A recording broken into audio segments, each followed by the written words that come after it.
if the garbage over here was bad enough. Look at this.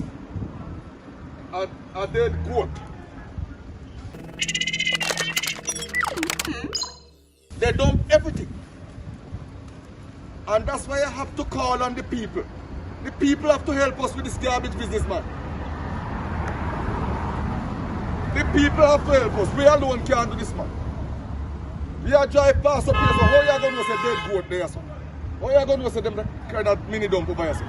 I assure the residents of Royal Flat, as I assure the residents of Manchester, every day we are out and about doing the best we can with what we have. And we will continue.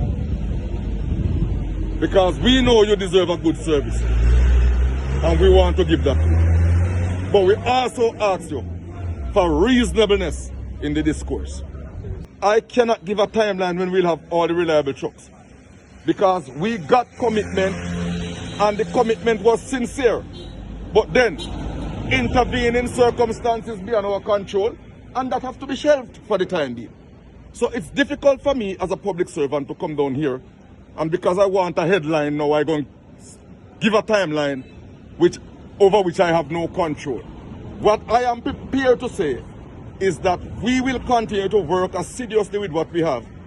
And this is an opportune time for me to call on the residents to do their part now by properly investing in garbage bags. The garbage bags are not expensive and they are not on the ban list.